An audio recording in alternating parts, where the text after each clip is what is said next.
मजदूर गरीबों का मसीहा, किसान कौम का भगवान, चौधरी चरण सिंह जी वो भारत माता की शान। मजदूर गरीबों का मसीहा, किसान कौम का भगवान, चौधरी चरण सिंह जी वो भारत माता की शान, चौधरी चरण सिंह जी वो।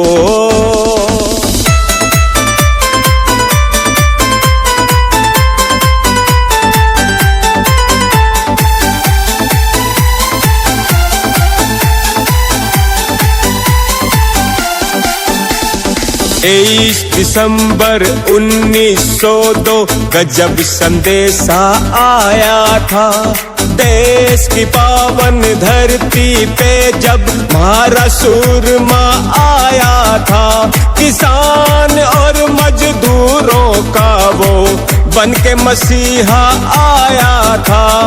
एक ही नेता था जिसने अन्नदाता को गले लगाया था, चौधरी चरण सिंह जी वो।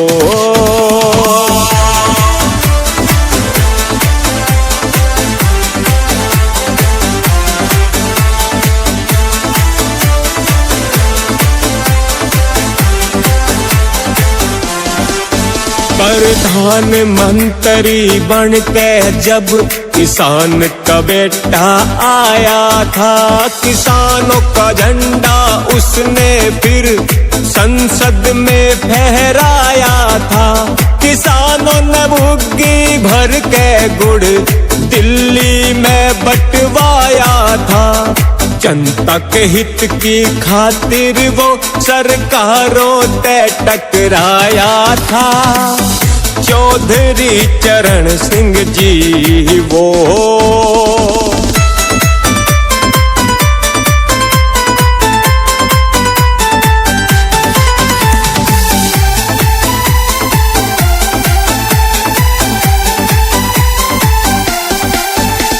पवित्र जीवन ना कोई दाग, ऐसा इतिहास बना गए। शेर की दाड़ दहाड़े थे जो कहीं बेईमान पा गए।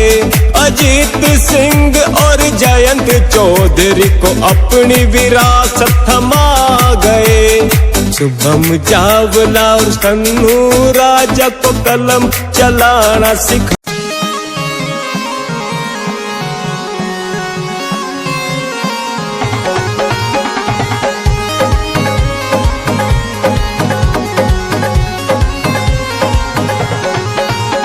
किसानों के मसीहा और जगत पुरुष अवतारी, श्री चौधरी चरण सिंह वे शान है हमारी। श्री चौधरी चरण सिंह वे शान है हमारी।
तो बढ़ेगी नहीं। दादे परदादों के सामने जो जमीन थी उसी में मैंड लगती जाती है और औलाद बढ़ती जाती है और हर एक केस से में थोड़ी जमीन आती जाती है। मैं दूसरों को क्या कहूं, मुझे आप भी दिख रहे हो, आपकी शक्ल भी दिख रही है। मैं तो अपने घर की बात कहता हूं, क्या उसे 50 साल 60 साल पहले जो मेरे घर वालों की हालत थी किसानों की, मैं एक मामूली किसान के घर पैदा हुआ, काश्तकार के घर, कुछ ऐसा रियासत बुलंदशहर की उनकी जमीन मेरे बाप पे मेरे खानदान वालों पे थी 10 एकड़। तो उस वक्त मुझको याद पड़ता है मेरे ताऊ के लड़के जो मेरे भाई लगते थे और सब हमारे बहू बेटियां, सबके चेहरे पर रौनक, सबकी तंदुरुस्ती अच्छे। घोड़ी वगैरह भी एक आध हम रखते थे, घोड़ी भी, बैल की भी तंदुरुस्ती अच्छी, गाय भैंस भी अच्छी। आज वही लड़के उनके, मेरे भाई तो दोनों वहां रहते नहीं है, लेकिन जो मेरे ताऊ के पोते और पड़पोते जो मेरे पोते लगते हैं, आप उनकी शक्ल देखता हूं तो मुर्दा, काला रंग, जिसमें कोई ताकत नहीं, चेहरे पर रौनक नहीं, कपड़े अच्छे पहनने को नहीं मिलते, पीने को दूध नहीं मिलता। क्यों कि जमीन अब 2-2 एकड़ रह गई बजाय 10 एकड़ के। तो यही गांव की सारी बिथा। और इसको कहता है शहर वाला कि मालदार किसानों को फायदा पहुंचाना चाहता है चरण सिंह, खाद की कीमत कम करके। तो ये बेरोजगारी का, पहले जब अंग्रेज आया था गांवों में 25% आदमी दस्तकारी में लगा हुआ था, कपड़े बनाता था, साबुन बना लेती थी घर की बहू बेटियां, दिया सलाई बनाते थे, जूता वहीं बनता था, 1000 काम होते थे हाथ से। दस्तकारी में 10 माने हाथ, जो हाथ से काम किया जाए, हस्तकला भी कहते हैं हिंदी में। तो अंग्रेज जब आया था, जब 25% किसान और भी काम करते थे। हमारे यहाँ ढाका की मलमल मशहूर थी दुनिया में, वो किसान बनाता था, अपने खाली वक्त में खेत में काम किया और खाली वक्त में कपड़ा बनाया। इंग्लिस्तान में जाता था और इंग्लिस्तान के लोग अपने मुल्क के बने हुए कारखाने के मुकाबले में हिंदुस्तान के बने हुए हाथ के कपड़े को पसंद करते थे और खरीदते थे। तो दूसरे रोजगार थे, अब दूसरे रोजगार सब खत्म हो गए। किसानों की तादाद पहले 60 थी 100 में, वो 72 हो गई, और दस्तकारों की तादाद 25 थी, अब सब कारखाने में लगे हुए, थोड़े बहुत दस्तकार बंधे हैं, उनकी तादाद मिलकर कुल 9 रह गई। 25 से 9, 60 से 72, देश गरीब हो गया।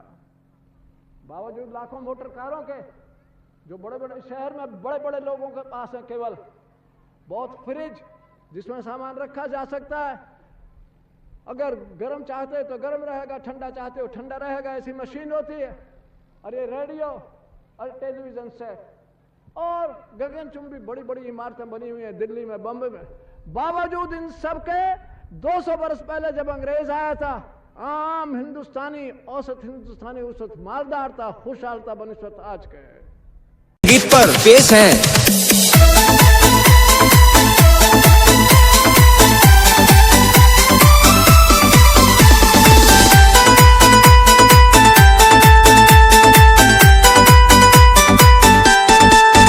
मजदूर गरीबों का मसीहा, किसान कौम का भगवान, चौधरी चरण सिंह जी वो भारत माता की शान। मजदूर गरीबों का मसीहा, किसान कौम का भगवान, चौधरी चरण सिंह जी वो भारत माता की शान, चौधरी चरण सिंह जी वो।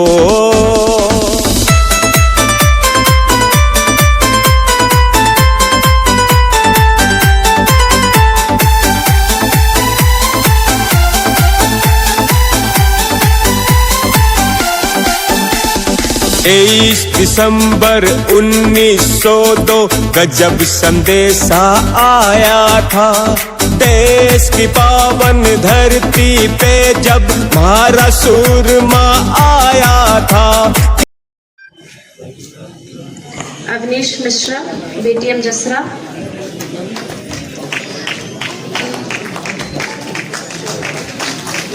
आप सबका विभाग में एक अमूल्य योगदान है। हम सब कृषि विभाग के कर्मचारी, हमारी कोशिश रहती है कि इस विभाग में अपनी सकारात्मक ऊर्जा ही फैलाएं। श्री ब्रजेश कुमार जी, सहायक निदेशक क्षेत्रीय भूमि परीक्षण प्रयोगशाला। श्री ब्रजेश कुमार जी।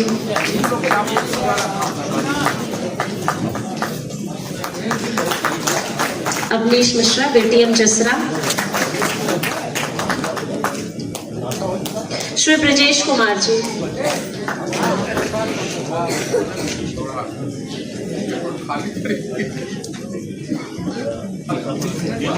श्री शशिकांत जी।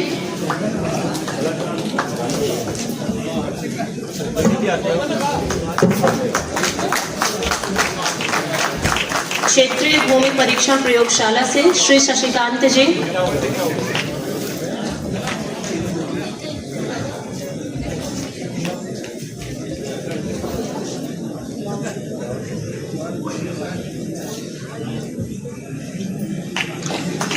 मोहम्मद सलमान हैदर नकवी, वरिष्ठ सहायक, कार्यालय उप कृषि निदेशक भूमि संरक्षण प्रयागराज। कृषि रक्षा, इसमें भूमि संरक्षण। श्री आयुष मालवीय, कंप्यूटर ऑपरेटर, विकासखंड शंकरगढ़।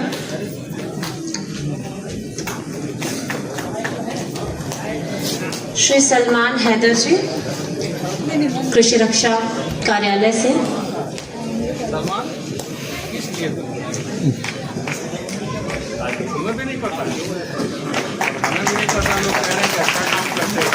पूरे कार्यालय की बागडोर संभालते हैं Salman sir. Shri Ayush Malviya, computer operator, बहुत ही टेक्निकल, बहुत ही फास्ट कंप्यूटर ऑपरेटर। मतलब किसी भी काम के लिए फोन हम लोग करते हैं ना कि आयुष ये काम है, तुरंत उस पर रिस्पॉन्ड होता है।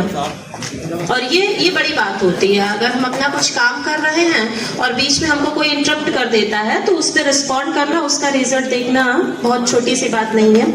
इसके बाद कार्यालय मुख्य पशु चिकित्सा अधिकारी के यहाँ से श्री अखिलेश सिंह जी, लेखाकार। श्री जयवीर सिंह जी, प्राथमिक सहायक ग्रुप सी, विकासखंड जसरा। श्री जयवीर सिंह जी।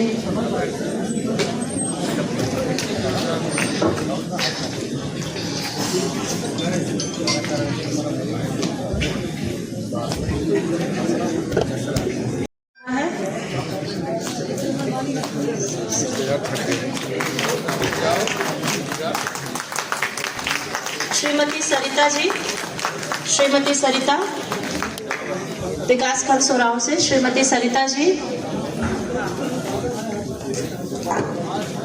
इसके बाद ज्ञानेंद्र कुमार जी और मुलायम सिंह जी। श्रीमती सरिता जी, विकासखंड सोराव से, बवेरिया बैसियाना। ज्ञानेंद्र कुमार जी, श्रीमती सरिता जी।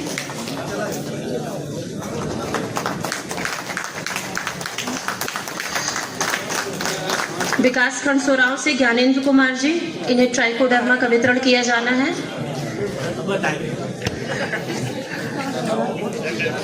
विकासखंड सोराव से ज्ञानेंद्र कुमार जी, ट्राइकोडर्मा।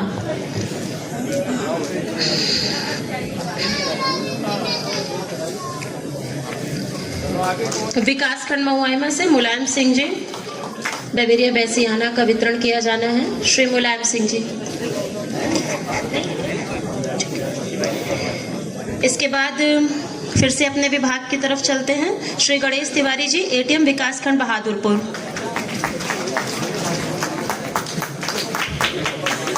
श्री मुलायम सिंह जी, विकासखंड महुआइमा से, इन्हें ट्राइकोडर्मा का वितरण किया जा रहा है।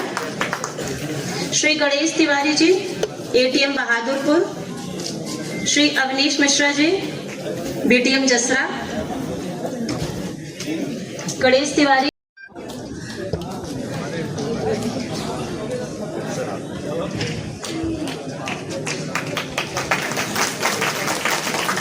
अगला सम्मान जाता है श्रीमती प्रीति त्रिपाठी जी, जो प्राथमिकता है ग्रुप बी कार्यालय उत्तर संदेश मैडम को हम यहाँ से अनाउंस करते हमेशा देखते हैं और मैं कार्यालय में भी देखता रहता हूँ।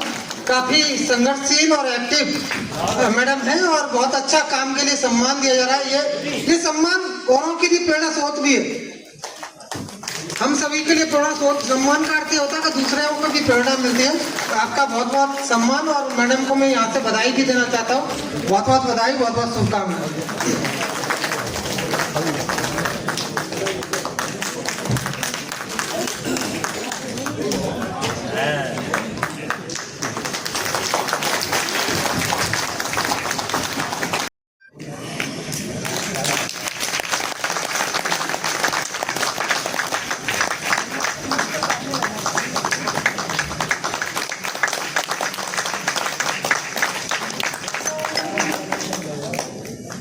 भी कहा जाता है। और इस कार्यक्रम की अगली रूपरेखा के लिए मैं माइक पर उप कृषि निदेशक महोदय को आमंत्रित करती हूं कि वो आज के संपूर्ण कार्यक्रम को आप सभी से अवगत कराएंगे। धन्यवाद। आज माननीय प्रधानमंत्री चौधरी चरण सिंह जी का जन्म दिवस और किसान सम्मान दिवस के रूप में मनाया जाता है। इस पे उपलक्ष्य में आयोजित आज इस कार्यक्रम के हमारे मुख्य अतिथि आदरणीय जिलाधिकारी महोदय, आदरणीय संयुक्त कृषि निदेशक महोदय, डीडीपीपी, एडी सॉइल, जिला कृषि अधिकारी, जिला कृषि रक्षा अधिकारी, केवी के वैज्ञानिक मनीष कुमार जी, विभिन्न विभागों से आए हुए अधिकारीगण और परम सम्मानित हमारे किसान भाइयों बहनों, सांस्कृतिक कार्यक्रम में आए हमारे कंचन यादव जी और उनकी समस्त टीम और मीडिया बंधु, आप सभी को हर्ष के साथ बताना पड़ रहा है कि आज हम इस परम सम्मानित हमारे प्रधानमंत्री जी के कार्यक्रम में हम सब सम्मिलित हुए हैं। हम कृषि विभाग से जुड़े हुए समस्त जो अंग हैं उनके लिए चौधरी चरण सिंह जी एक अमर व्यक्तित्व के रूप में रहे हैं। उन्होंने कृषि से जुड़े हुए बहुत बड़े बड़े कार्य किए, नई नई नीतियों और विभागों को स्थापित किया। इसके संबंध में एक उनके जीवन व्रत है जिसको मैं आपके सम्मुख पढ़ना चाहूँगा और उसके तत्पश्चात क्योंकि हमारे आदरणीय जिलाधिकारी महोदय का काफ़ी व्यस्त कार्यक्रम है तो उसके बाद जो हमारे किसान भाई हैं जो विभिन्न विभागों से अच्छे कार्य किए हैं उनको हम सर के माध्यम से सम्मानित करना चाहेंगे। तो सर्वप्रथम मैं अपने चौधरी चरण सिंह जी के जीवन व्रत को पढ़ता हूं और उसके उपरांत हम लोग अगले कार्यक्रम में लेंगे। भारत के 5वें प्रधानमंत्री स्वर्गीय चौधरी चरण सिंह जी का जन्म 23 दिसंबर 1902 में संयुक्त प्रांत के मेरठ जिले के नूरपुर गांव एक जाट परिवार में हुआ था। उनके पिता श्री चौधरी मीर सिंह और माता नेतार कौर थी। पिताजी किसानी करते थे। चरण सिंह जी ने गरीबी को बहुत करीबी से देखा था। उनके पिताजी किसान होने के कारण उन्होंने बचपन से किसान की स्थिति को काफी करीब से समझा और जाना। इसी संवेदनशील भाव के चलते उन्होंने भविष्य में किसानों के अधिकारों की मांग के लिए अथक प्रयास किया। चौधरी चरण सिंह जी हमेशा से शिक्षा को प्रथम वरीयता दी। इनकी प्राथमिक शिक्षा नूरपुर गांव में ही हुई। इसके बाद मैट्रिक मेरठ के सरकारी उच्च विद्यालय से किया। वर्ष 1923 में स्नातक एवं 1925 में परास्नातक की डिग्री हासिल की। इसके पश्चात आगरा विश्वविद्यालय से कानून की पढ़ाई की और गाजियाबाद में वकालत करने लगे। इनका विवाह हरियाणा प्रदेश में गायत्री देवी के साथ 4 जून 1925 को हुआ। इनकी 5 पुत्रियां एवं 1 पुत्र थे। स्वर्गीय चौधरी चरण सिंह जी स्वतंत्रता आंदोलन में बढ़ चढ़ कर हिस्सा लेते थे। वर्ष 1929 में कांग्रेस के लाहौर अधिवेशन में पूर्ण स्वराज के उद्घोष से प्रभावित होकर इन्होंने गाजियाबाद में कांग्रेस समिति का गठन किया। वर्ष 1930 में महात्मा गांधी जी द्वारा आयोजित दांडी मार्च के सहयोग एवं समर्थन में गाजियाबाद की सीमा पर बहने वाली हिंड नदी पर नमक बनाया, जिसके चलते इन्हें 6 माह की जेल सजा मिली।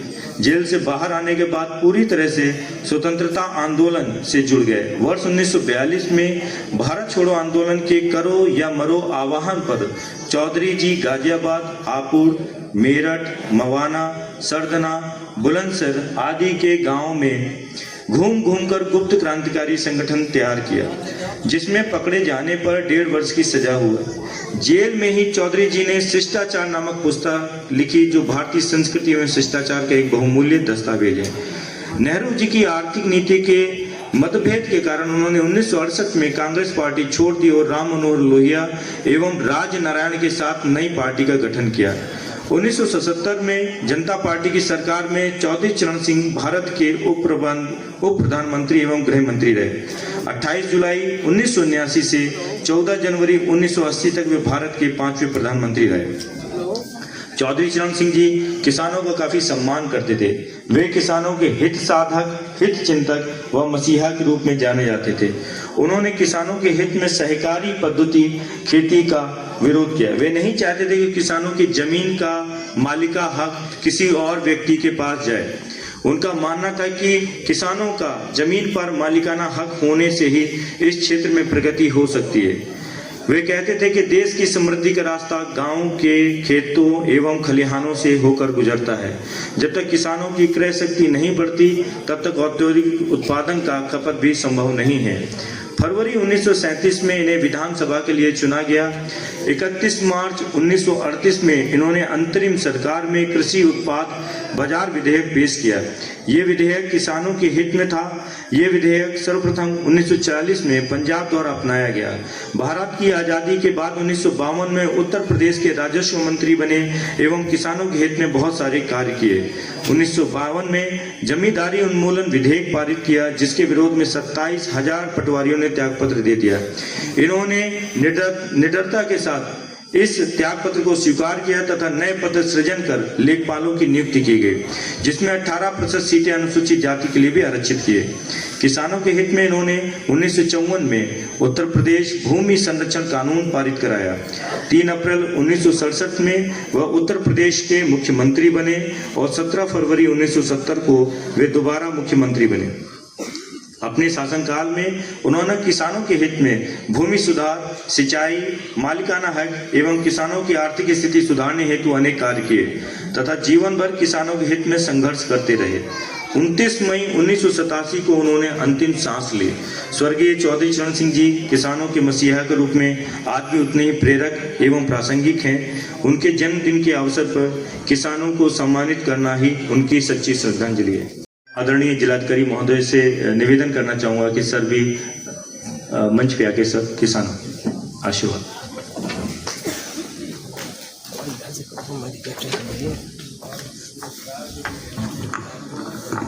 आज इस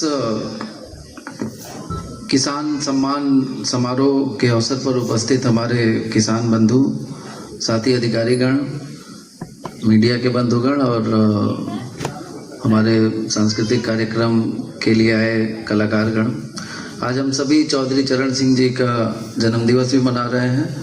और आप सबको पता है कि वो किसानों के मसीहा के रूप में जाने जाते हैं।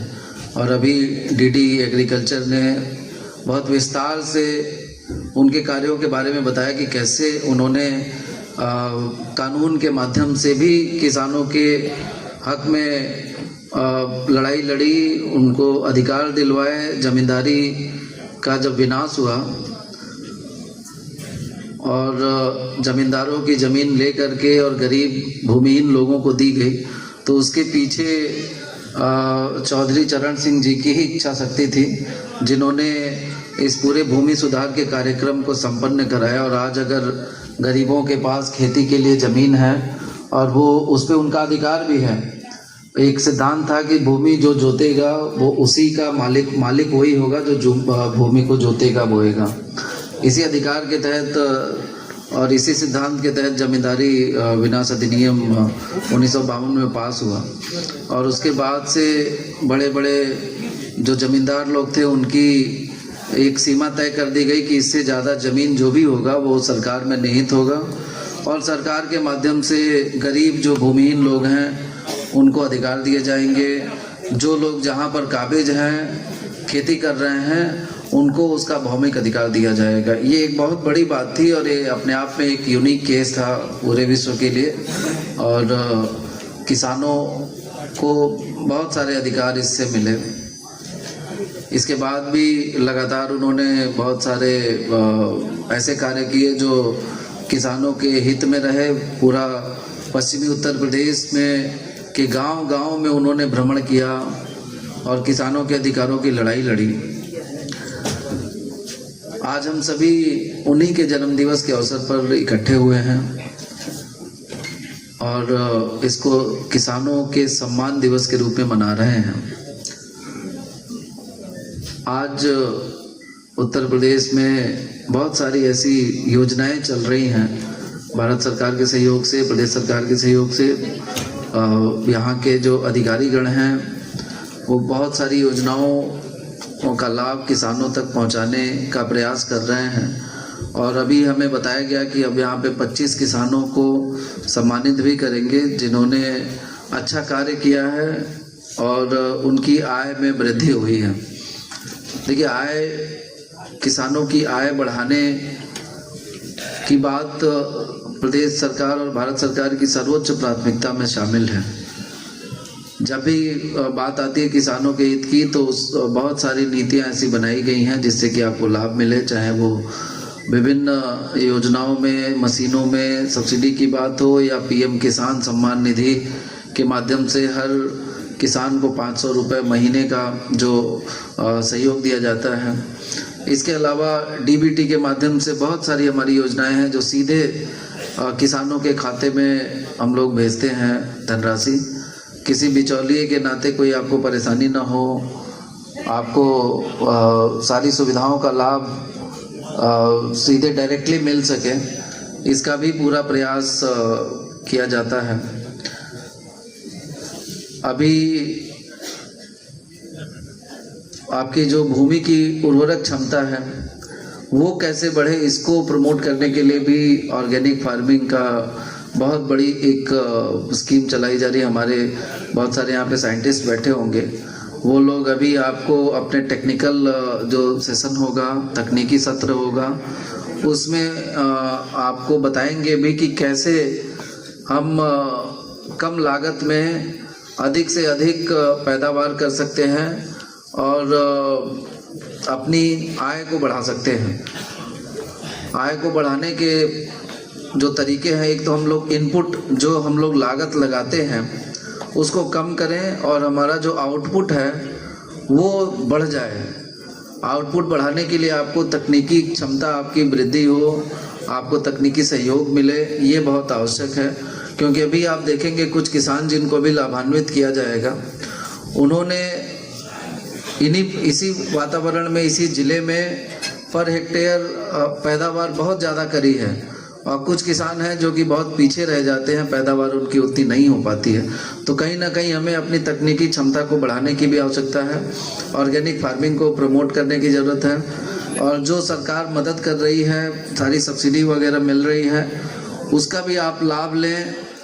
आप जागरूक किसान बने, अपने अधिकार जाने और नियम से, क्योंकि ऐसा नहीं है कि अब वो पहले वाला समय गया जब किसान कुछ ही किसान थे जिनको योजनाओं का लाभ मिलता था, बार बार उन्हीं को लाभ मिलता था। लेकिन अब ये डीबीटी के माध्यम से बारी बारी से हर किसान को लाभ मिलता है। ये पारदर्शिता अभी पिछले कुछ वर्षों में आई है। तो मैं आज इस किसान सम्मान दिवस के माध्यम से आपसे चाहूँगा कि आप लोग ध्यान से हमारे जो टेक्निकल एक्सपर्ट्स हैं या साइंटिस्ट हैं उनकी बातों को सुनेंगे।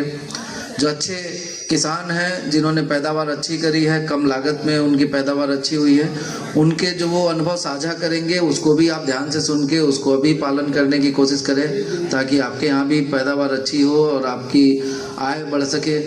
जो सरकार की योजनाओं के बारे में हमारे अधिकारी बताएंगे उनका लाभ आप जाने और आप उसके अगर पात्र हैं तो आप उसका लाभ भी लें। फार्मर रजिस्ट्री जो किसानों की अभी एक पंजीकरण का कार्य चल रहा है, इसमें भी मैं चाहूँगा कि आप सभी लोग, क्योंकि भविष्य में सरकार की सारी योजनाएं फार्मर रजिस्ट्री के माध्यम से ही आपको दी जाएंगी, तो फार्मर रजिस्ट्री भी आप लोग जरूर करा लें। अगर किसी ने नहीं कराया है तो हमारे यहाँ परसेंटेज थोड़ा सा कम है, तो उसको भी आप लोग स्वयं भी कराएं। अपने आसपास के जो किसान हैं उनको भी प्रमोट करें कि वो भी फार्मर रजिस्ट्री में पंजीकृत हों। एफपीओ के माध्यम से बहुत सारी हमारी योजनाएं चल रही हैं, जिनमें 400-500 जो बड़े ग्रुप में किसानों ने एक समूह बनाया है। एफपीओ को भी हम लोग सब्सिडी देते हैं और उनको भी कार्यों को प्रमोट करते हैं। तो अगर आप क्लस्टर में फार्मिंग को कर सकें तो बहुत सारे किसान जुड़ के उसको कर सकते हैं। इसके अलावा अभी एक नई योजना पीएम धन धान्य योजना लागू हुई है, उसके बारे में भी हमारे अधिकारी आपको बताएंगे कि क्या क्या हम लोग सुविधाएं आपको देने जा रहे हैं। तो ये सारी चीज़ें मैं चाहूँगा कि आज ये सत्र इस मायने में उपयोगी रहे कि हम आपस में एक दूसरे से सीखें, जो एक्सपर्ट्स हैं उनसे भी सीखें, जो साथी किसान हैं उनसे भी सीखें। अपनी समस्याओं को आप डीडी कृषि को नोट करा दीजिएगा, जो भी आपकी चाहे सिंचाई की समस्या हो या बिजली की हो या जो भी समस्या हो, आप इनको नोट करा देंगे। हम लोग उसको फॉलो अप करके विभागों के माध्यम से उसका समाधान करने का प्रयास करेंगे। और आज जब ये किसान सम्मान दिवस संपन्न हो तो हम सब लोग एक अच्छे अनुभव के साथ यहाँ से जाएं और अपने गाँव में जाकर खेती किसानी को और आगे बढ़ाने में, अपनी आय को आगे बढ़ाने में हम सब अपना योगदान दें। बस इन्हीं शब्दों के साथ मैं अपनी बात को समाप्त करता हूँ। धन्यवाद। धन्यवाद सर। जिलाध्यक्ष गंगा पार मैडम का आप सभी उनका जोरदार तालियों से स्वागत कीजिए। मैं डीडीएजी सर से अनुरोध करती हूँ कि कृपया पुष्प गुच्छ देकर मैडम का स्वागत करें, अभिवादन करें। मैडम निर्मला पासवान जी, गंगा पार भाजपा जिलाध्यक्ष, मैडम आपका सम्मानित मंच के माध्यम से बहुत बहुत स्वागत है, अभिनंदन है हमारे आज के कार्यक्रम में हैं। और आज का जो दिन है इसी के सम्मान का दिन है, इन्हीं की सराहना का दिन है। और सम्मान और सराहना के इस अवसर पर विभाग द्वारा कुछ प्रतीकात्मक प्रमाण पत्र, शॉल के माध्यम से हमारे किसानों की सराहना की जाएगी, इनका सम्मान किया जाएगा, जिसमें हमारे कृषि विभाग के साथ हमारे जो अलाइड डिपार्टमेंट हैं जैसे फिशरीज और पशुपालन है, उनके भी किसानों को सम्मिलित किया गया है। तो सर्वप्रथम मैं कृषि विभाग के उन किसानों को जिन्होंने अपने उत्पादन को जनपद में एक मूल रूप पर, एक ऊंचाई पर पहुंचाया है, उनके नाम यहां से अनाउंस करूंगी। आप सभी से अनुरोध है कृपया मंच पर शीघ्र आइएगा।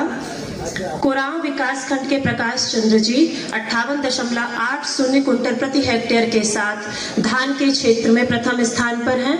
कोरांव के प्रकाश चंद्र जी, आपसे अनुरोध है, मैं जिनका भी नाम लेती हूँ कृपया शीघ्र मंच के पास आए। इसके बाद महुआइमा से मुलायम सिंह जी,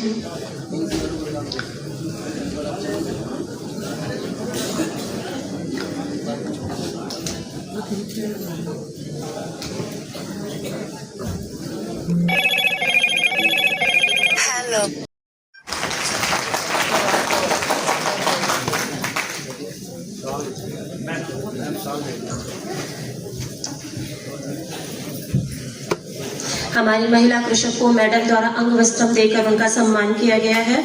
कृपया जितने भी मुलायम सिंह जी महुआइमा के किसान जो कि 58.60 कुंटल प्रति हेक्टेयर के साथ धान में इनका द्वितीय स्थान है जनपद पर। श्री मुलायम सिंह जी।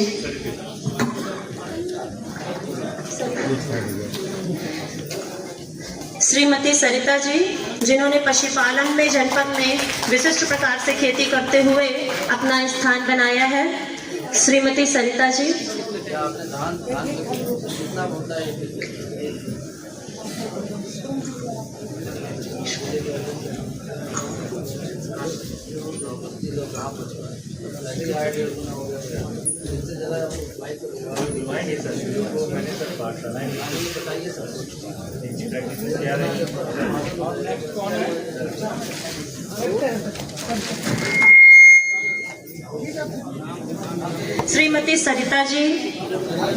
श्रीमती सरिता जी जिन्होंने पशुपालन के क्षेत्र में अपना योगदान देते हुए आज के इस दिवस पर अपना स्थान यहाँ पर बनाया है। श्रीमती सरिता जी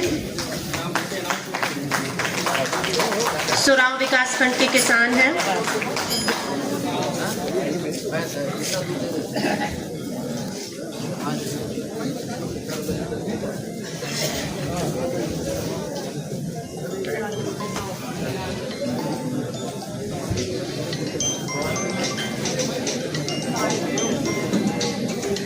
जिला 145 से 150 दिन का समय चाहिए। और क्योंकि गेहूं एक ठंडी जलवायु की फसल है, उसे ठंडी का मौसम जितना अच्छा मिलेगा उतनी ही पैदावार ज्यादा होगी। आप देखते भी होंगे कि हरियाणा पंजाब की पैदावार ज्यादा है, और जैसे जैसे हम नीचे चलते हैं पूर्वी उत्तर प्रदेश की तरफ आते हैं, पश्चिम में भी आप देखते हैं तो पश्चिमी उत्तर प्रदेश की पैदावार ज्यादा है, और आप मध्य में जाएंगे, मध्य प्रदेश या दक्षिण में जाएंगे या पूर्व में जाएंगे तो पैदावार घटती जाती है। उसका सबसे बड़ा कारण यह है कि उधर आप देखते होंगे कि वहां ठंडी का समय जल्दी शुरू हो जाता है, अक्टूबर के लास्ट से या नवंबर के शुरुआत में ठंडा मौसम शुरू हो जाता है, और हमारे इधर ठंडी का समय कम मिलता है। तो उनका जो समय है वो 145 से 50 दिन है, तो वो पूरा समय ही नहीं मिलेगा। और अगर आपने देरी से बुआई कर दी तो और समय की कमी होगी और ठंडे का जलवायु नहीं मिलेगी, तो उसकी पैदावार निश्चित ही घट जाएगी। तो समय से बिजाई का प्रयास जरूर करें, क्योंकि जब हम बिजाई वाली बात आती है तो अपने जो हमारा अभी हम इलाहाबाद में खड़े हैं तो 20 डिग्री सेंटीग्रेड औसत तापमान होता है, तब इसका अंकुरण अच्छा होता है। और ये हमें यहाँ मिलता है 20 नवंबर को, और यही आपको देखें पश्चिमी उत्तर प्रदेश में सहारनपुर पर जाके देखें तो ये आपको नवंबर के शुरुआत में मिल जाता है। तो वहाँ उनकी पैदावार ज्यादा मिलने का एक ये बहुत बड़ा कारण है। लेकिन हमें यहाँ ये प्रयास करना है कि 20 नवंबर तक बिजाई कर दें तो सबसे उपयुक्त समय है, और फिर आपकी फसल को पूरा समय मिल जाएगा और पैदावार पूरी मिलेगी। लेकिन किसी कारण से आप बिजाई समय से नहीं कर पाते, तब आपको ध्यान देने की आवश्यकता है कि एक सही प्रजाति का चयन करें। सही प्रजाति का अर्थ है कि फिर आपको ऐसी प्रजाति का चयन करना है जो 115 या 20 दिन में पक जाती हो, या अभी आप बिजाई करते हैं तो वो 110 दिन में पकती हो। तो ऐसी बहुत सारी प्रजातियां हमारे पास हैं। देखिए हम NW 1076 है एक प्रजाति। NW का अर्थ है नरेंद्र हीट, जो आपकी आचार्य नरेंद्र यूनिवर्सिटी फैजाबाद से निकली है। यह आपका इस समय हम देखें जो उच्चतम प्रजाति उपज देने वाली जो प्रजातियां हैं वो इस समय देरी से 2 है। एक प्रजाति का नाम है HD 3271 और दूसरी है HI 2073। और कुछ और प्रजातियां थी जिनका नाम आप जानते हैं, जैसे एक है K 7903 या K 9423 या K 424। K का अर्थ है यहाँ जो वो प्रजाति आपकी कानपुर से निकली है, जो चंद्रशेखर आजाद कृषि विश्वविद्यालय। और आपको मैं यहाँ यह भी बताना चाहूंगा कि गेहूं की प्रजाति का नाम से ही आप पहचान सकते हैं कि ये प्रजाति कहां से निकली। कभी कभी किसान भाई ये बहुत बात करते हैं कैसा ये प्रजाति है, कहाँ मिलेगी, इसका अच्छा बीज कहाँ मिलेगा। तो मैं ये बताना चाहता हूँ कि जो प्रजाति जहां से निकाली गई है सबसे अच्छा बीज वही मिलेगा। बीज के चयन में भी आपको ध्यान देना है कि हमें अच्छी गुणवत्ता वाला बीज का चयन करना है। और अच्छी गुणवत्ता वाले बीज का अर्थ है कि बीज ऐसा हो जो देखने में भी सही हो, यानी आनुवंशिक रूप से शुद्ध हो, भौतिक रूप से शुद्ध हो, अंकुरण क्षमता अच्छी हो और किसी कीट रोग से मुक्त हो। वो ऐसा बीज आपका गुणवत्ता युक्त बीज है, यानी प्रमाणित बीज ही ले। और अच्छी प्रजाति का अच्छा बीज कहां से मिलेगा, जहां से वो प्रजाति निकली है। अब बात आती है कि DBW 187 है, तो निश्चित नाम से आप पहचान लीजिए ये प्रजाति कहां से निकली है, करनाल से। हमारा एक संस्थान है भारतीय गेहूं एवं जौ अनुसंधान संस्थान करनाल। तो DBW के नाम से जितनी प्रजाति निकलती है वो आपका करनाल से। तो उसका ब्रीडर कहाँ बैठा, करनाल में। जिसने प्रजाति निकाली उसका ब्रीडर कहाँ है, करनाल में। और सबसे अच्छा बीज आपको वहीं मिलेगा, चाहे आपका उसका प्रजनक बीज ले, चाहे आधारी बीज ले, चाहे प्रमाणित बीज ले, आपको यहाँ भी मिल सकता है, ऐसा नहीं मैं कह रहा हूँ। लेकिन कोई प्रजाति आज निकली है तो यहाँ तक आने में मैं समझता हूँ 5 साल का समय लगता है। अगर आप सीधे लेना चाहते हैं और अच्छी गुणवत्ता का बीज चाहते हैं, वहां संस्थान में जाइए आप, या तो आप आधारी बीज ले लीजिए या थोड़ा बीज लेना है और 1 साल आप थोड़ा सा बीज लीजिए और अपना बीज बना लीजिए घर पर।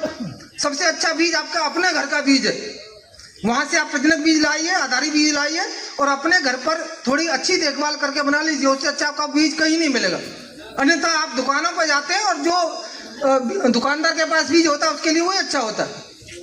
तो मेरा कहने का आशय HD के नाम से निकली वो आपकी भारतीय कृषि अनुसंधान संस्थान नई दिल्ली में है। यूपी के नाम से जितनी प्रजातियां निकलती हैं गेहूं की वो आपका यूपी, पहले जो आपका गोविंद वल्लभ पंत कृषि विश्वविद्यालय पंतनगर है उसका नाम उत्तर प्रदेश कृषि विश्वविद्यालय हुआ करता था। तो यूपी के नाम से जितनी प्रजाति निकलती है वो आपकी पंतनगर से निकलती है। के नाम से जितनी प्रजाति निकलती है वो आपका CSA यूनिवर्सिटी कानपुर वहां की है। NW का अर्थ है आपके बगल में फैजाबाद है, वहां से निकली।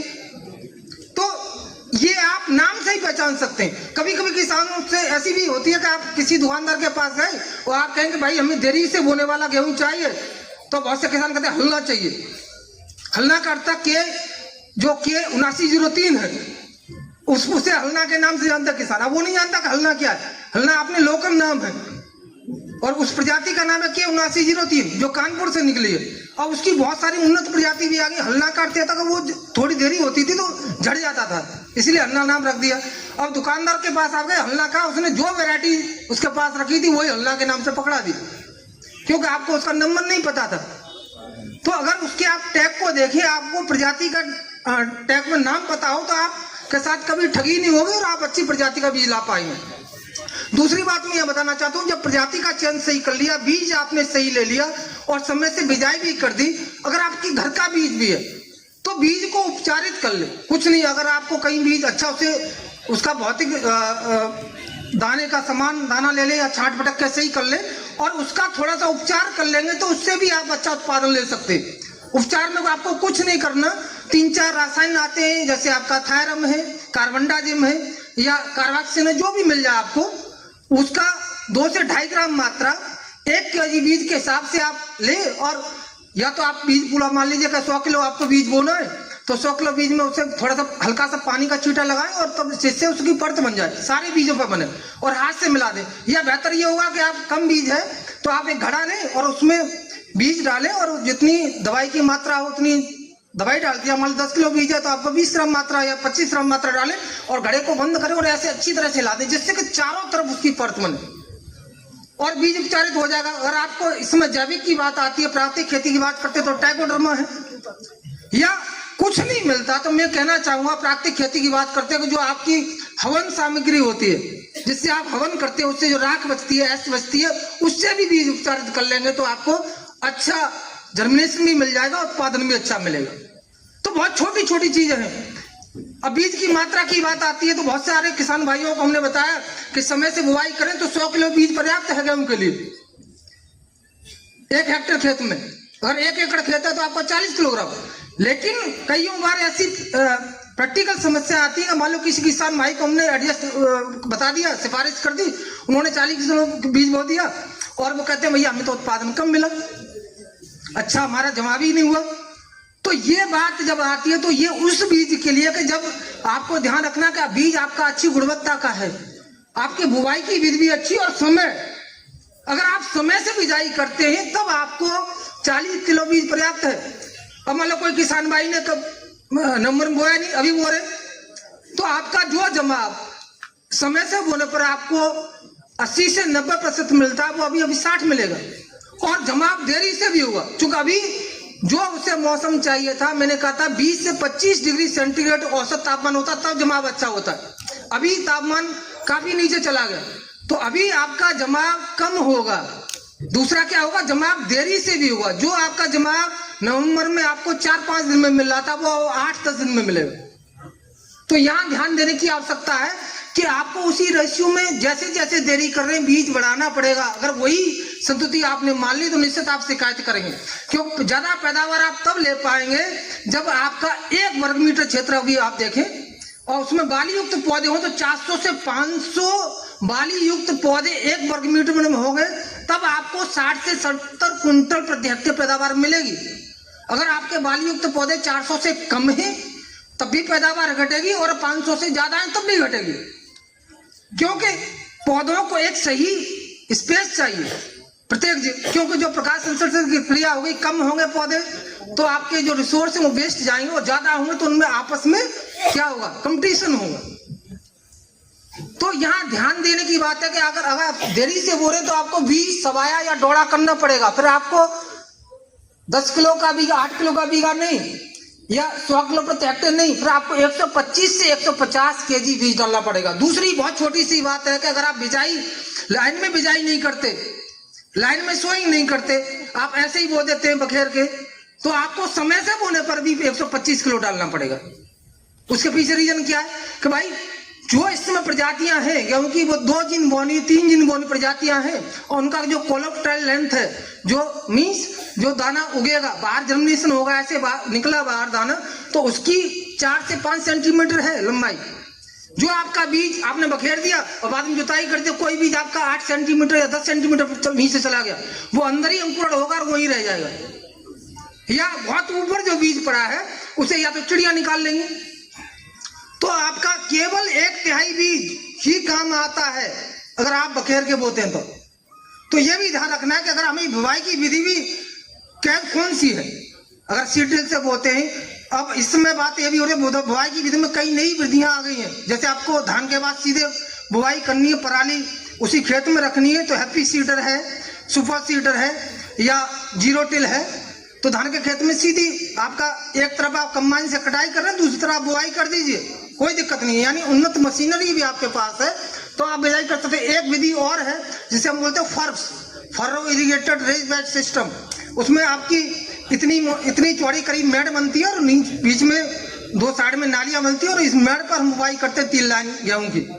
तो और सिंचाई केवल हम नालियों में करते हैं, तो इसमें सिंचाई जल कम लगता है, फिर आपका बीज भी कम लगता है, यानी रिसोर्स का कंजर्वेशन भी कर सकते हैं। तो बुवाई की विधि का भी आपको ध्यान रखना है। तो ये मेरी कहने का आशय ये है कि अगर आपका बुवाई की विधि सही है तो ये आपको अपने अनुसार थोड़ा चेंज करना पड़ेगा। आपकी बुवाई की विधि कौन सी है, बुवाई का समय क्या है, प्रजाति आप कौन सी लगा रहे हैं, इस आधार पर आपको बीज दर को निर्धारित करना पड़ेगा। दूसरी बात आती है पोषक तत्वों के प्रबंधन की। एक प्रभावी कारक है पोषक तत्व प्रबंधन। हर जीव को एक संतुलित मात्रा में पोषक तत्व चाहिए, हमें भी चाहिए, पौधों को भी चाहिए। वहां थोड़ा किसान भाई लगाते सभी है। अगर अभी बात में देखूं तो अगर हम प्रैक्टिकली फील्ड पे जाके देखें तो 2 फर्टिलाइजर ज्यादा लगते हैं, यूरिया और डीएपी। अब यूरिया में केवल नाइट्रोजन है, डीएपी में 2 तत्व नाइट्रोजन और फास्फोरस, तो केवल 2 तत्वों को दिया जा रहा है। लेकिन किसी पौधे को अपना जीवन चक्र चलाने के लिए 17 तत्व चाहिए। 17 में आप जानते हैं कार्बन है, हाइड्रोजन है, ऑक्सीजन है, नाइट्रोजन, फास्फोरस, पोटास है, कैल्शियम, मैग्नीशियम, सल्फर है, आयरन है, कॉपर है, जिंक है, बोरोन है, मैंगनीज है, मोलिब्डेनम है, क्लोरीन है, निकिल है। इतने तत्व चाहिए, मिलने केवल 2। और 2 को हम ऐसे डाल ले कि हमारे अगर पड़ोसी किसान भाई ने 2 बोरी डीएपी डाली तो हम 4 बोरी डीएपी डालने की सोचते हैं, या किसी ने 4 बोरी यूरिया लगाया तो हम 6 बोरी की लगाने की सोचते हैं। भाई ज्यादा लगाने से आपको घाटा हो रहा है और पैदावार आप नहीं बढ़ा पा रहे, क्योंकि आप बहुत असंतुलित मात्रा में डाल रहे हैं, वो भी केमिकल से। गोबर की खाद, हरी खाद, कंपोस्ट डालने का यही फायदा था कि उसमें 16 तत्व हैं, 17 तत्व हैं, कम मात्रा में है, वहां आपको कुछ सोचने की आवश्यकता नहीं है। लेकिन अगर आप रासायन के रूप में डाल रहे हैं तब आपको ज्यादा टेक्निकल नॉलेज की आवश्यकता है। यह आपको यह सोचना है कि कितने तत्व डालने हैं, कितनी मात्रा में डालने हैं, कब डालने हैं, कैसे डालने हैं। 4 बिंदुओं पर आपको ध्यान रखना पड़ेगा। कौन सा तत्व, right fertiliser in right amount and right time and right method. 4 R का ध्यान रखेंगे, सही पोषक तत्व सही मात्रा में सही समय पर और सही विधि से, तब तो आपको फायदा मिलेगा। सही का मतलब मैंने बताया आपको 17 तत्व चाहिए। अगर आपने कोई कार्बनिक खाद का प्रयोग किया होता, आपको नहीं पता था तो उसमें 17 तत्व थे। अगर किसी क्रॉप का रेजिड्यूज भी है तो वो पौधा 17 तत्व लेके बड़ा हुआ है, उसमें 17 तत्व है, कम मात्रा में है, तो आपसे उससे 17 तत्व मिल रहे। लेकिन अगर आपने डाला यूरिया और डीएपी तो उससे केवल 2 या 3 तत्व मिल रहे, और वो भी बहुत आप असंतुलन पैदा कर रहे हैं जमीन में, तो जिससे दूसरे तत्वों की उपलब्धता घट रही है। इसी वजह से उत्पादन हम ज्यादा नहीं ले पा रहे। तो यहाँ ये देखना कि सही मात्रा में सही अनुपात के साथ जो आपके 3 मुख्य तत्व हैं, नाइट्रोजन, फास्फोरस, पोटास, अगर ये सही अनुपात में पड़ते, यानी इसका सही अनुपात अगर अनाज वाली फसल है तो 4:2:1 है, आदर्श से रेशियो हम बोलते हैं। यानी अगर 4 किलो आप नाइट्रोजन डालें तो 2 किलो डीएपी या फास्फोरस डालें और 1 किलो पोटास भी डालें। और अगर इन्हें बढ़ाना में पड़े तो उसी रेशियो में बनना पड़े। हम यूरिया की मात्रा ज्यादा बढ़ा देते नाइट्रोजन, तो उसमें असंतुलन पैदा कर देते, फिर उसका जो हानिकारक प्रभाव है वो ज्यादा प्रभावी हो जाता है। अगर एक को बढ़ाना है तो उसी रेशियो में दूसरा बढ़ाए। तो हम जैसे हमारी रिकमेंडेशन है, जनरल रिकमेंडेशन हम कहते हैं 120 kg नाइट्रोजन, 60 kg फास्फोरस, 30 से 40 kg पोटास, तो इसमें वो रेशियो बनता है। लेकिन अगर आप 160 या 200 kg नाइट्रोजन ले जा रहे हैं, नाइट्रोजन तो ले जा रहे हैं लेकिन पोटास नहीं डाल रहे, तो होगा क्या, पौधा ऊपरी भाग बढ़ेगा, तना कमजोर हो जाएगा और आपको फसल शुरुआत में हरी दिखाई देगी, और बड़ा अच्छा लगेगा, लेकिन उसमें दाना नहीं होगा, दाने का भराव अच्छा नहीं होगा, या ज्यादा बढ़ गई तो फसल गिर जाएगी, लॉज कर जाएगी और आपको नुकसान हो जाएगा। तो ये देखना है कि उसका सही रेशियो भी हो। अब दूसरी तीसरी बात आती है कि कब लगानी है। तो आप उसकी प्रकृति को समझे हर फर्टिलाइजर की। अगर जो डीएपी तत्व है, डीएपी से जो डाल रहे हैं फास्फोरस वो और पोटास ऐसा तत्व है जो जमीन में चला जाएगा और धीरे धीरे पौधे को मिलता है, बहुत उसकी घुलनशीलता कम है। तो हम इसीलिए रिकमेंडेशन करते हैं कि उसे बिजाई के समय डालना है, बेसल डोज में डालना है जितना डालना है, और नमी भी अच्छी हो तब अब घुल पाएगा। लेकिन अगर आप यूरिया एक ही समय में डाल देंगे तो यूरिया बहुत जल्दी घुल जाएगा और शुरुआत में मिल जाएगा, बाद में नहीं मिलेगा। तो उसे स्प्लिट डोज में डालना है, उसे 2-3 बार चाहिए पौधे को, मतलब लंबे समय तक चाहिए तो 3-4 स्प्लिट में डालना है, या कम से कम 2-3 स्प्लिट डालना है। तो उसे 1/3 भाग आप बुआई के समय, 1/3 भाग जब पहली सिंचाई करते हैं उसके बाद, और तीसरा दूसरी सिंचाई के बाद। अगर मिट्टी हल्की है तो निश्चित, क्योंकि तब आपको पूरे जीवन चक्र में मिल पाएगा। यहाँ ध्यान देने की बात है, अभी एक शोध हुई कि किसान भाई बहुत से पूछते हैं कि सिंचाई के बाद यूरिया लगाया जाए जो टॉप ड्रेसिंग वाला, या सिंचाई से पहले। तो अभी मैं बताता हूँ कि जो करनाल में एक शोध ऐसा हुआ है कि जो आप सिंचाई के बाद लगाते हैं उसकी तुलना में सिंचाई से पहले टॉप ड्रेसिंग कर दें तो उसकी घुलनशीलता बढ़ जाती है, और जो दूसरा क्या होता है, जो वोलेटाइजेशन लॉस हो जाता है, यानी अगर आपने यूरिया से डाल दिया तो कुछ हवा में उड़ जाएगा अमोनिया बन के, तो उसका भी बचाव होता है, तो उसकी उपयोग क्षमता बढ़ती है। तो 10% पैदावार केवल इसी बिंदु से उनकी बढ़ी है कंट्रोल के अनुसार। तो ये थोड़ी ध्यान देने वाली बात है। अगर संतुलित मात्रा में पोषक तत्व प्रबंधन करोगे तो आपको पैदावार अच्छी मिलेगी। तो ज्यादा पैदावार अगर हमें लेनी है तो उसकी उपयोग क्षमता को हमें बढ़ाना पड़ेगा तत्वों की। अगला बिंदु आता है गेहूं में। अगर बात करते हैं तो खरपतवारों की समस्या प्रमुख एक समस्या है। अभी एक सर्वे हुआ था तो ये देखा था कि जितनी 10 मुख्य फसलें उनसे 13,000 करोड़ रुपए का नुकसान प्रति वर्ष केवल खरपतवारों की वजह से हो जाता है। यह 3-4 साल पहले का एक सर्वे की रिपोर्ट है। यानी सबसे जितना जो नुकसान पहुंचाने वाली जीव है उसमें आपका होता कीट, रोग और खरपतवार, उसमें सबसे ज्यादा नुकसान खरपतवारों की वजह से होता है। और गेहूं में यह समस्या बहुत रहती है। गेहूं में दोनों तरह के खरपतवार पाए जाते हैं, सकरी पत्ती वाले भी और चौड़ी पत्ती वाले भी है। सकरी पत्ती वालों में आपका गेहूं सा, जैसे गेहूं का मामा, या टेक्निकल भाषा में कहे तो फेलस माइनर या जंगली जई। तो अगर आपको देखना पहले यह है कि अपने खेत में जाके देखें कि आपके खेत में समस्या किस तरह के खरपतवारों की ज्यादा है, चौड़ी पत्ती वाले हैं या सकरी पत्ती वाले, या दोनों का मिक्स है। अगर चौड़ी पत्ती वाले हैं तो 2-3 रसायन है, जैसे आप 2,4-D का नाम तो जानते ही हो। 2,4-D का आप 500 ml या 500 ग्राम AI एक्टिव इंग्रेडिएंट की मात्रा अगर आप लगा दें तो चौड़ी पत्ती वाला होता है। एक नई रसायन हो रहा है जिसका नाम है कार्फेंट्राजोन, इसका भी इस्तेमाल कर सकते हैं। अगर केवल सकरी पत्ती वाले हैं तो मेटिब्यूजन भी है, पेंडिमेथिलिन भी है, और आपका एक सल्फोसल्फूरान। पहले आप आइसोप्रोटान यूज करते थे। यहाँ से मैं बताना चाहूंगा कि ये जो रसायन भी आप लगाते हैं उनमें भी एक चक्र अपनाएं। कभी लगातार एक रसायन को नहीं लगाते रहे। खरपतवारों के नियंत्रण के लिए, चाहे रोग के नियंत्रण के लिए बहुत सारी दवाएं हैं, एक ही रोग के लिए, एक ही खरपतवार के लिए। पहले हम ये लगाते थे आइसोप्रोटान, आज नहीं लगा सकते। उसके पीछे रीजन क्या है कि ये खरपतवार भी रेजिस्टेंट डेवलप कर रहे हैं। अगर एक ही आप लगाते रहोगे तो वो धीरे धीरे उसके प्रति प्रतिरोधकता पैदा कर लेंगे। तो अगर चौड़ी पत्ती वाले तो उसमें बदलते रहे, कभी 2,4-D, कभी कार्बेंडाजोन, कभी और कोई अन्य। ऐसी सकरी पत्ती वाले हैं तो बहुत सारे, सल्फोसल्फूरान है, आपका क्लोडिनोफॉफ है, या कोई अन्य है, मेटिब्यूजन है। तो इनमें एक चेंज करते रहे। अगर दोनों हैं तो आप 33 ग्राम सल्फोसल्फूरान और 20 ग्राम मेट सल्फूरान, जो अगर आप बाजार में देखते हैं टोटल के नाम से आता है। 1 एकड़ की 1 यूनिट मिलती है। अगर आपका 1 हेक्टेयर खेत है तो 2-2.5 यूनिट लगेगा। तो 2.5 यूनिट का प्रयोग कर ले और पानी की मात्रा सही रखें और समय का भी ध्यान रखें। समय का अर्थ यह है कि जो खरपतवार नुकसान करते हैं वो प्रतियोगिता करके करते हैं फसल से। प्रतियोगिता किसके लिए करते हैं? लाइट के लिए, पोषक तत्वों के लिए, पानी के लिए, तब नुकसान करते हैं। और ये प्रतियोगिता का एक काल होता है, 25 से लेकर 55 दिन तक के बीच में सबसे ज्यादा नुकसान करते हैं। तो इनको कंट्रोल भी आपको उसी समय करना है। बाद में कोई दिक्कत नहीं है, शुरुआत में भी उतनी दिक्कत नहीं है, क्योंकि शुरुआत में आप लगा दो कोई रसायन तो वो प्रभावी 20-25 दिन नहीं रहेगा। तो ये ध्यान रखना है कि इस समय जब पहली सिंचाई करते हैं और जब आपकी जमीन पैर रखने लायक हो जाए तो पहली सिंचाई के 4-5 दिन बाद इनका स्प्रे कर दें। खेत में नमी भी अच्छी हो, पानी की मात्रा पूरी रखें और जो नोजल है वो फ्लैट टाइप का हो, उससे खरपतवार नहीं सकते। यहाँ किसान भाई बहुत से समझते हैं कि ज्यादा सिंचाई लगाने से ही ज्यादा पैदावार मिलेगी, ऐसा भी नहीं। लेकिन हाँ, गेहूं में सिंचाई की बात है।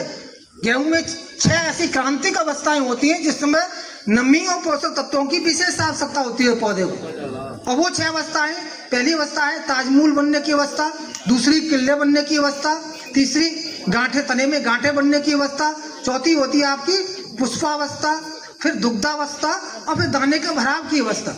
ये 6 ऐसी अवस्थाएं जिसमें पानी की कमी होगी तो आपकी पैदावार कम होगी।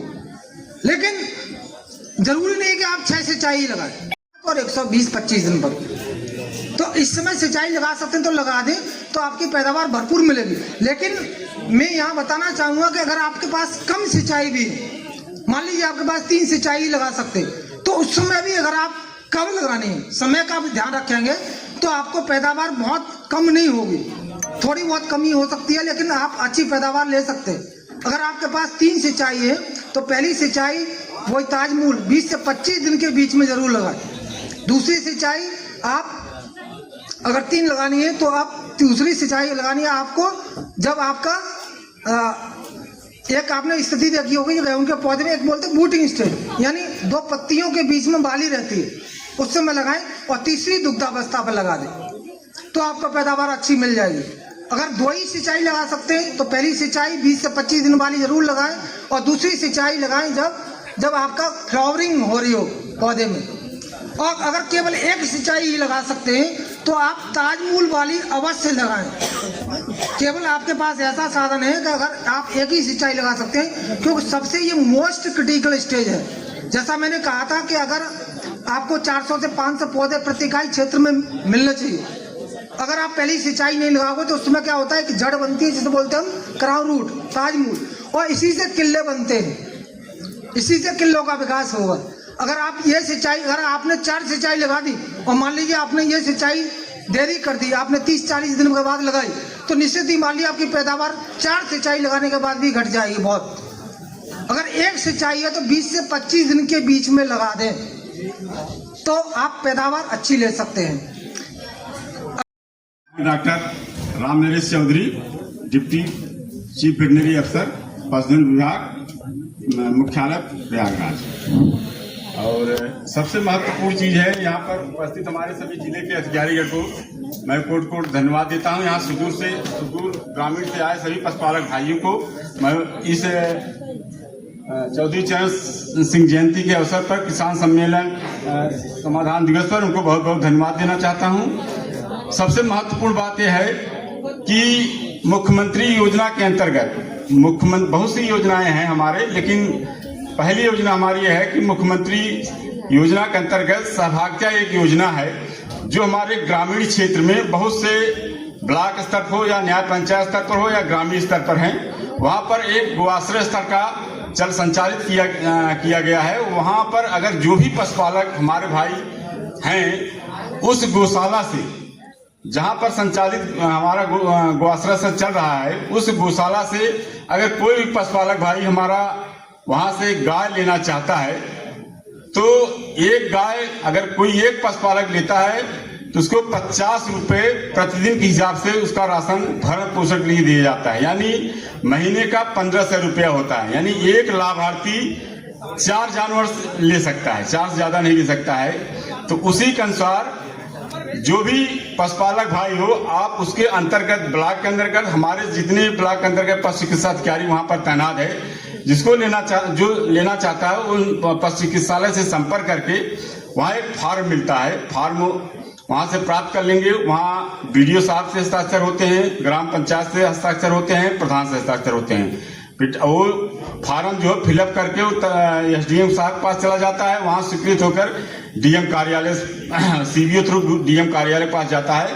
फिर 1 महीने प्रोसेस चलता है, फिर अनुमोदन होकर के फिर चलाता है, फिर आपका वो 3-3 महीने पर, मेरे ख्याल से 3 महीना, एक महीने में नहीं मिलता क्योंकि प्रोसेस उसका बड़ा लंबा होता है। 3-3 महीने पर वो आपको 15 एक जानवर के 1500 रुपये मिलता महीने, अगर 4 लेंगे तो 6000 रुपये मिलेगा। तो उनके खाते में वो ट्रांसफर कर दिया जाता है डीबीटी के माध्यम से। जिन पशुपालक भाइयों को अगर यह योजना अच्छी है, बहुत अच्छी है, अगर पालन पोषण करेंगे तो उसका अच्छा आपको भरण पोषण के लिए पैसा मिल जाएगा, तो वह पशु चिकित्सालय से, जो भी उसके नजदीकी पशु चिकित्सालय से संपर्क करिएगा। दूसरी योजना है कि गोकुल, राष्ट्रीय गोकुल मिशन के अंतर्गत जो भी हमारे इस जनपद में बहुत से पैरावेट हैं, पशुधन प्रसार अधिकारी हैं, तो कृत्रिम गर्भाधान की योजना निःशुल्क योजना है। यह निःशुल्क योजना है कि जो भी निम्न क्वालिटी के आपके पशु हैं, उनको प्रोजेनी बढ़ाने के लिए, दुग्ध उत्पादक क्षमता को बढ़ाने के लिए, सुपीरियर क्वालिटी के प्रोजेनी उत्पन्न करने के लिए गोकुल मिशन के अंतर्गत उनको निःशुल्क कृत्रिम गर्भाधान किया जाता है। हमारे जो भी पशु चिकित्सालय के अंतर्गत पशु चिकित्सा अधिकारी, पैरावेट पशुधन प्रसार अधिकारी है, आप उनको वहां पर फोन नंबर लिखा रहेगा, आप वहां पर जाइए या फोन नंबर रखे रहिए अपने पास, किसी ले लीजिएगा, रखे रहिए। जब भी आपके जानवर फीड में आते हैं उससे संपर्क करें, निःशुल्क लगता है, उसमें पैसा नहीं। अगर कोई पैसा लेता हो तो तुरंत आप वहाँ कॉल सेंटर लिखा है, आप कॉल सेंटर पर फोन करके सूचना शिकायत दर्ज कर दीजिएगा, हाँ हमसे पैसा लिया जाता है। पैसा नहीं लिया जाता है, निःशुल्क सेवा की जाती है। एक बार कृत्रिम गर्भाधान किया जाएगा, 2 बार किया जाएगा, 3 बार किया जाएगा, 3 बार तक होता है। उसका चिकित्सा भी होता है, चिकित्सा करके उसका निस्तारण किया जाता है, फिर वो मान जाते हैं, वो उसका जो गर्भाधारण होता है हो जाता है। जो भी और उसके एक हमारा सेक्स आर्ट नई तकनीकी है योजना है, उसमें है नई तकनीकी योजना अंतर्गत सेक्स आर्ट सीमेन आता है। जो भी साहिवाल ब्रीड है, साहिवाल ब्रीड में लगाई जाती है, जो शुद्ध देसी नस्ल गाय है, हमारे क्रॉस ब्रीड है साहिवाल, उसमें जो है, जो हम देखा गया है कि 90% जो उसके एआई कृत्रिम गर्भाधान किया जाता है, 90% बछिया उत्पन्न होती है। 22 साल एक्सेप्शनल जो है 10% बछड़ा हो जाता है, लेकिन जो उसका हम लोगों ने रिसर्च कर देखा है, जो ग्रामीण स्तर पर जाकर हम लोगों ने किया है, अपने कार्यकर्ताओं से कराया गया है, तो उसमें 90% बछिया क्रॉस ब्रीड उत्पन्न होती है साहिवाल की, और 10% कभी कभी हो जाता है, नहीं तो इसे 90% तो बछिया उत्पन्न होता है, जिसको और उसका कीमत 100 रुपया है। जान लीजिए, उसका सेक्स आर्ट पहले 300 था, माननीय मंत्री महोदय ने उसको 100 रुपये कर दिया। पहले 300 उसका रेट था, लेकिन अब वो 100 रुपये कर दिया गया। जिसको अगर क्रॉस ब्रीड रखा हो, Sahiwal, cross breed, Jersey, Holstein, Friesian या साहिवाल रखा, अगर जिसको अच्छी नस्ल की गाय हो, वो हमारे क्षेत्र के पशु चिकित्सालय से संपर्क करिए। आप आपके गाँव में पैरावेट भ्रमण करते रहते हैं, उनको संपर्क करिए, वो आपको यह समस्या का, आपके कृत्रिम गर्भाधान को उत्साह देंगे और उससे आपको दुग्ध उत्पादन क्षमता बढ़ेगी। तीसरी महत्वपूर्ण चीज है कि हमारे अभी तो ये योजना खत्म हो गई, जून जुलाई अगस्त तक मिनी नंदनी कामधेनु योजना है हमारे पशुपालन विभाग से, 23,60,000 की है, 10 गाय के लिए है। तो उसमें 1 एकड़ जमीन चाहिए। 50% आप कोई पशुपालन विभाग जो है इसको सब्सिडी देता है, 50%। तो उसमें यह है कि फार्म उसको ऑनलाइन भरा जाता है, जब होता है, अभी तो चला खत्म हो गई, लेकिन अगले बार जान लीजिए मार्च के बाद, जब वित्तीय वर्ष खत्म हो जाएगा, मार्च के बाद फिर ये योजना आती है, अप्रैल से संपर्क करते रहिएगा हमसे। तो ये योजना आती है तो उसको 50% आपको अनुदान दिया जाए, 50% ये आपको बैंक ऋण देगा। यानी 50% जैसे हुआ 23 लाख 11 लाख 80 हजार हुआ, तो उसमें जो है 3 लाख 2 लाख 70 हजार आपको अपने स्वयं के खर्च करके पहले उसे कंस्ट्रक्शन करना पड़ेगा। जब आपका निर्माण हो जाएगा उतने में, तो बैंक जाकर देखेगी कि आप जो भी यहाँ से सीडीओ के माध्यम से वो सब चयन हो जाता है। होने के बाद मैं बता रहा हूँ कि जब चयन हो जाती है तो आपको इतना 2,70,000 आपको खर्च करना पड़ेगा। वो कंस्ट्रक्शन जब हो जाएगा, बैंक जाएगा, आपको निरीक्षण करेगा, तो एक टीम बनाई जाती है, निरीक्षण करके तो आपको जितना 8,20,000 इतना होता है, तो वो आपके खाता में ट्रांसफर कर देगा, वो बैंक से जो आपसे मिलेगा आपसे बैंक। तो जब वो ट्रांसफर हो जाएगा तो एक टीम बनती है सीडीओ के माध्यम से जिले से, तो उसमें वेटनरी अफसर रहते हैं, सीबीओ साहब रहते हैं, तो टीम जाती है वहाँ, देखती है, तो जब वहाँ सब ओके हो जाता है तो वो जो 50% मिलता है सब्सिडी, वो 25% अनुदान मिलता है। पहले आप जानवर खरीदेंगे, फिर उसका इन्वेस्टिगेशन होगा, उसका निरीक्षण होगा, फिर अगर बात हो जाएगा फिर 25% आपको दे दिया जाएगा, यानी पूरा 50% आपको 6 महीने 1 साल के अंदर में पूरा सब्सिडी दे दिया जाएगा। जिनको भी अगर एक काम का और आती है 20-25 गायों के आते हैं 62 लाख की है योजना, लेकिन इस बार नहीं आई है, अगले साल आएगी। मैं भी पास भी ज्यादा संभावना है अगले साल वो भी आ जाएगी 25 जानवर की गाय की, केवल गाय के लिए है। और अगर जिसको संपर्क करना हो मार्च के बाद हमसे संपर्क कर लीजिएगा। बैंक की गारंटी आप मानते हैं ऑनलाइन करने आपको बैंक में आता है? हाँ, ये तो आपको संपर्क करना पड़ेगा, आपको समन्वय बनाकर रखना पड़ेगा। नहीं ऐसी बात नहीं, आपको समन्वय, अगर आपका संबंध अच्छा है। आपके यहाँ कितने फार्म ऑनलाइन हुए हैं? हमारे यहाँ हुए थे कम से कम 44 हुए थे कुल, जितना उसमें बहुत से फार्म नहीं आते, रिजेक्ट हो गए, 18 बचे थे बस, उसमें से 8 लोगों को हुआ है बस। 8 लक्ष्य 8 था, 8 हुआ। तो मैं आपसे ये है, आपको बैंक से संपर्क करना पड़ेगा। भाई आपको समन्वय अच्छा है कि क्यों नहीं देगा बैंक, ये सरकार की योजना है, कोई किसी तो है नहीं, ये सरकार की योजना है, उनको देना पड़ेगा। वहां से भी ऑर्डर आता है सरकार तरफ से, आपको इतना करना है, तो इसलिए उनको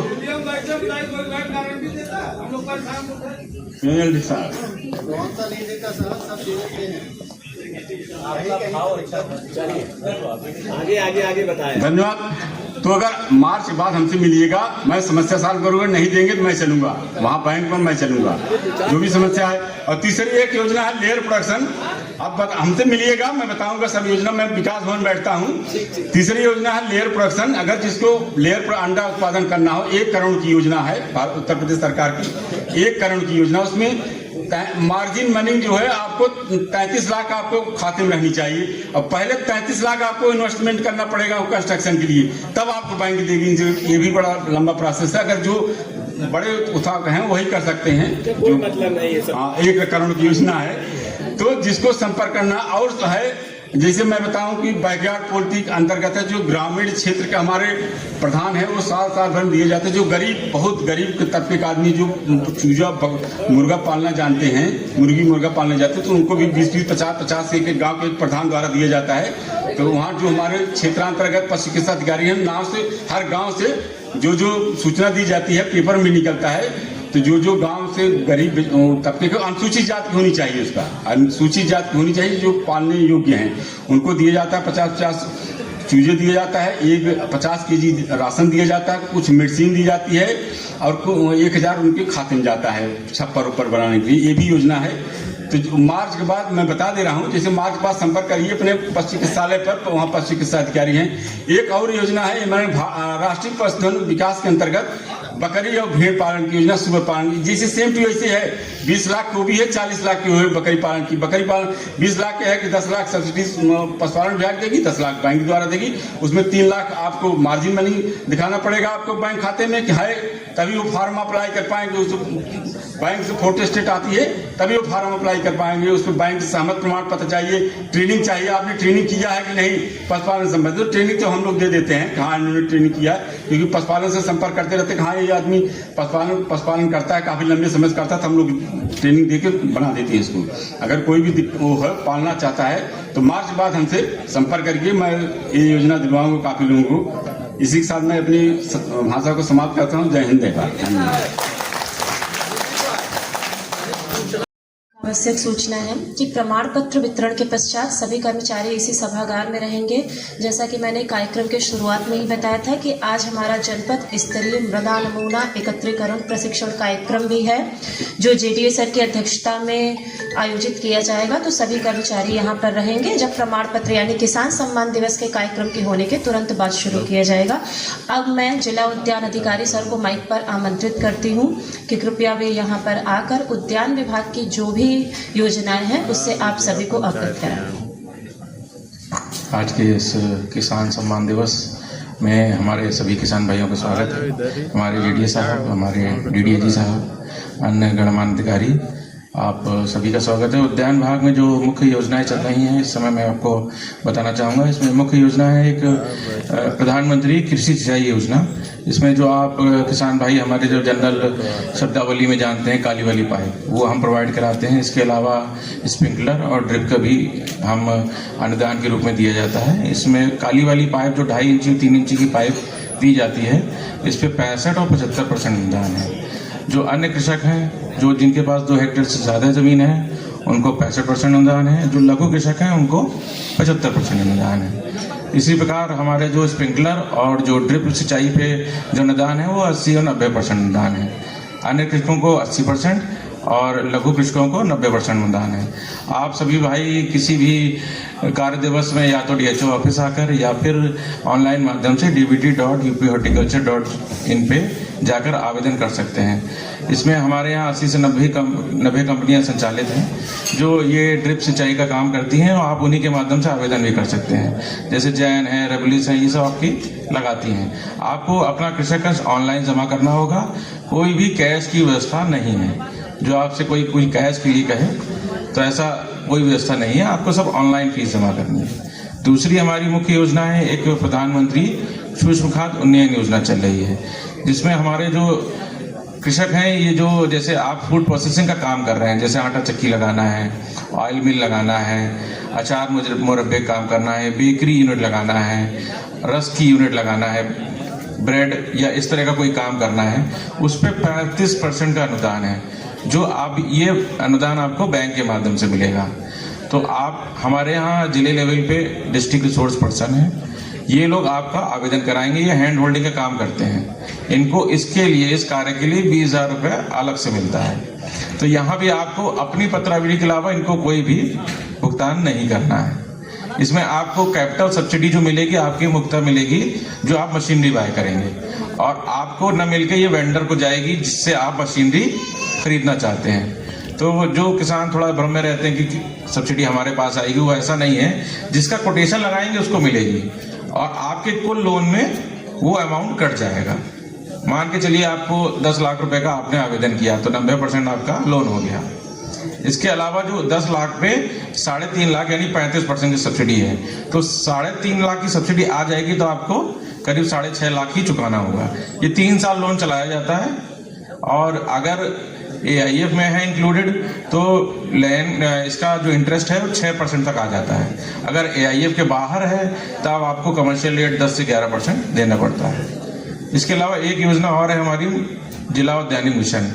इसमें जो आप लहसुन प्याज अभी आप लोगों ने प्राप्त किया, हमारे सब कृषक भाई आए थे, कुछ शिकायत भी थी कि समय से नहीं मिला, तो वो दिया जाता है। अभी फिर से जायद का आएगा, तो आप लोग जिन्होंने इसमें नहीं पा पाए हैं बीज, वो जायद में भी रजिस्ट्रेशन कराते हैं। भिंडी, बैगन, खीरा, ककड़ी, तरबूज, इन सब का बीज आएगा आपको। इसके अलावा एक योजना और आई है जो अभी थोड़ा सा ऑनलाइन सिस्टम चल रहा है, अभी पूरी तरह से पोर्टल पे नहीं आ पाई है, जो मशरूम उत्पादन का है, जिसमें 2 लाख की यूनिट है और 1 लाख रुपए अनुदान है। तो मुख्य यही योजनाएं थी। इसके अलावा मैं DDAG साहब से कहूँगा कि आगे कार्यक्रम बढ़ाएं। Thank you.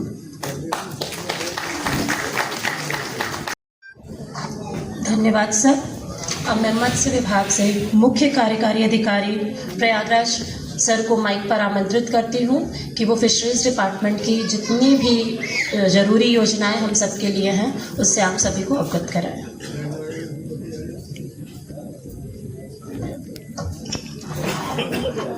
मैं विजय प्रकाश मत्स्य विभाग से मंच पर उपस्थित JD साहब, DD साहब, DHO साहब, LDM साहब तथा यहाँ उपस्थित अधिकारी एवं कर्मचारीगण तथा दूर दराज से आए हुए किसान माताओं बहनों का हार्दिक स्वागत और अभिनंदन करता हूँ।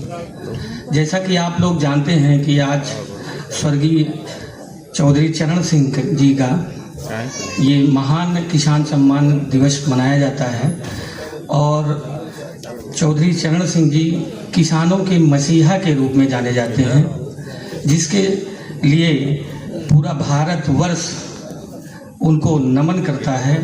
उसी के सापेक्ष मैं अपने विभाग के से जुड़े किसानों को हमारे विभाग में जो योजनाएं संचालित हो रही हैं संक्षिप्त रूप में बताने का प्रयास कर रहा हूं, जिसमें मूलतः सबसे महत्वपूर्ण योजना हमारी प्रधानमंत्री मत्स्य संपदा योजना चल रही है, जिसमें निजी भूमि के तालाबों पर आप जीविकोपार्जन के लिए, आत्मनिर्भर बनने के लिए आपको काम करने की आवश्यकता है, जिसमें आपको सब्सिडी प्रोत्साहन धनराशि की व्यवस्था है। जो सामान्य कैटेगरी के लोग हैं उनको 40% और एससी और महिला किसी भी वर्ग की अगर लाभार्थी है तो उनको 60% अनुदान की व्यवस्था की गई है।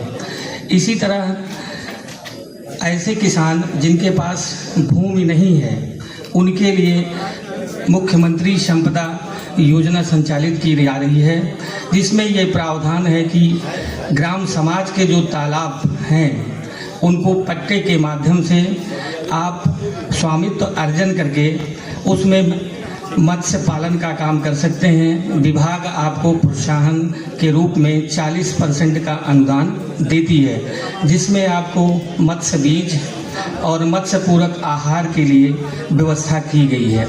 इसी तरह हमारे विभाग में निषाद राज बोट सब्सिडी योजना की व्यवस्था है। जो भी मछुआ समुदाय के लोग हैं वो अपनी बोट खरीद करके विभाग से ऑनलाइन के माध्यम से 40% का अनुदान प्राप्त कर सकते हैं। इसी तरह और भी एक महत्वपूर्ण योजना हमारे यहाँ मछुआ कल्याण कोष योजना चलती है, जिसमें चाहे चिकित्सा की व्यवस्था हो, शिक्षा की व्यवस्था हो और वैवाहिक कार्यक्रमों की भी व्यवस्था के लिए हमारा विभाग आपको अनुदान प्रदान करता है।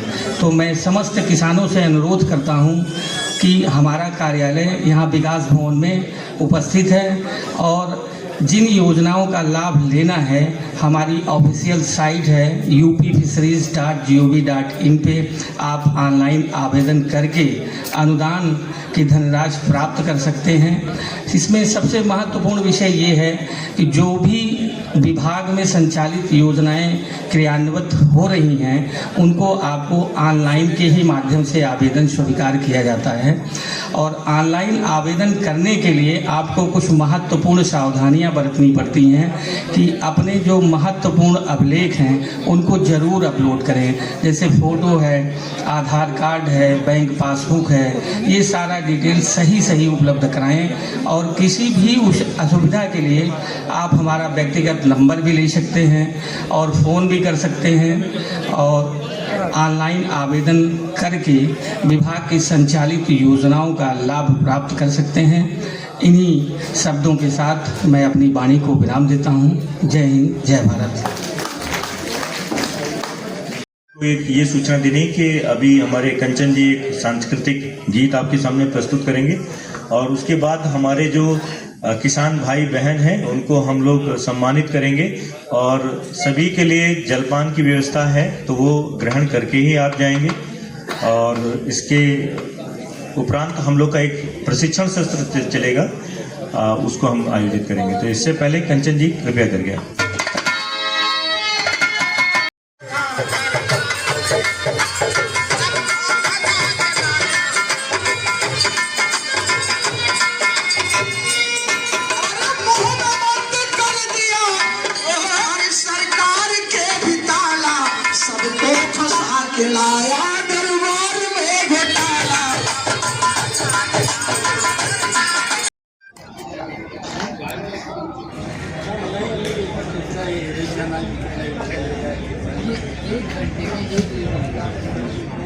एक घंटे में 6-7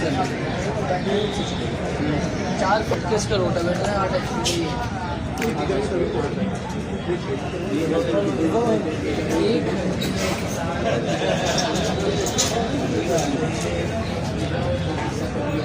कोई किसान 18 किसान के ऊपर है, किसान लेके जितना कर सके। हाँ बस जैसे बैल दौड़ते हैं उसके पीछे दौड़ना पड़ेगा।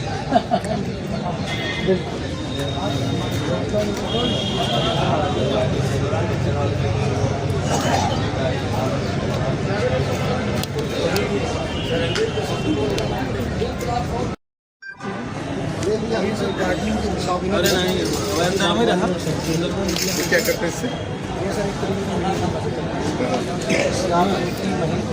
ऐसे चुपचाप करते हैं, प्रेशर देना पड़ेगा ना। हाँ, अपने हाथ से अरे एक तरह से मतलब ये हल है टाइप का है, मिनी हल है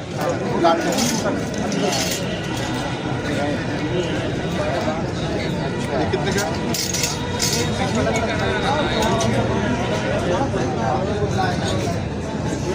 हाँ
चलो अभी तो समझे हमारे पैसे से ज़्यादा है, अभी तो हमारे पैसे